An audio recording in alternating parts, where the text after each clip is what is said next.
ಜಗತ್ತಲ್ಲಿ ಇದುವರೆಗೂ ಏನೇನೆಲ್ಲ ಆಗಿದೆಯೋ ಅದೆಲ್ಲ 2 ಬಾರಿ ಆಗಿದೆ. ಫಸ್ಟು ನಿಮ್ಮ ತಲೆಯಲ್ಲಿ ಮತ್ತೆ ರಿಯಾಲಿಟಿಯಲ್ಲಿ. ಥಾಮಸ್ ಎಡಿಸನ್ ಅವರು ಫಸ್ಟು ಆಲೋಚನೆ ಮಾಡಿದ್ರು ಬಲ್ಬ್ ತಯಾರಿಸ್ಬೇಕು ಅಂತ. ಅವರು ಈ ಥರ ಯೋಚನೆ ಮಾಡಲಿಲ್ಲ, ಏನೋ ಮಾಡೋದಕ್ಕೋಗಿ ಬಲ್ಬ್ ಆಯಿತು ಅಂತ ಅಲ್ವಾ. ಅದೇ ತರಹ ನಿಮ್ಮ ಲೈಫ್ನಲ್ಲಿಯೂ ಮೊದಲು ಒಂದು ಗೋಲ್ನ ಕೊಡಬೇಕು. ನಿಮ್ಮ ಲೈಫ್ಗೆ ಏನು ಬೇಕೋ ಫಸ್ಟು ಕ್ಲಾರಿಟಿ ತಗೊಳ್ಳಿ. ಏನು ಬೇಕೋ ಅದನ್ನು ಫಸ್ಟು ಕ್ರಿಯೇಟ್ ಮಾಡಿ. ಅಂದರೆ ಮೈಂಡ್ನಲ್ಲಿ ವ್ಯೂಷಲೈಸೇಷನ್ ಮಾಡಿ. ದುಡ್ಡು ಬೇಕಾ, ಬಿಸ್ನೆಸ್ ಮಾಡಬೇಕಾ, ಒಳ್ಳೆ ಪ್ರಾಫಿಟ್ ಬೇಕಾ, ಪ್ರಮೋಷನ್ ಬಯಸ್ತಿದ್ದೀರಾ, ಹಾಗಾದರೆ ಅದರ ಪ್ರಕಾರ ಮೈಂಡ್ನಲ್ಲಿ ಮೂವಿನ ಕ್ರಿಯೇಟ್ ಮಾಡಿ. Complete story.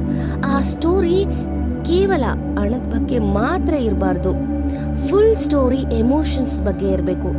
ಯಾವ ರೀತಿ ಅಂದರೆ, ನಿಮಗೆ ಪ್ರಮೋಷನ್ ಸಿಕ್ಕಾಗ ನೀವು ಮೊದಲು ಯಾರಿಗೆ ಕಾಲ್ ಮಾಡಿ ಹೇಳಿದ್ರಿ, ಆವಾಗ ನಿಮಗೆ ಏನು ಅನಿಸ್ತಾ ಇತ್ತು, ಫೀಲ್ ಮಾಡ್ಕೊಳ್ಳಿ.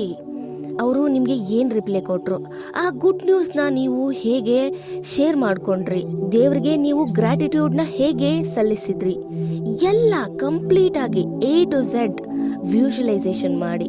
ಮತ್ತೆ ಅದು ನಿಮ್ಮ ರಿಯಾಲಿಟಿ ಆಗೋದಕ್ಕೆ ಯಾರಿಂದಲೂ ಸ್ಟಾಪ್ ಮಾಡೋದಕ್ಕಾಗೋದಿಲ್ಲ.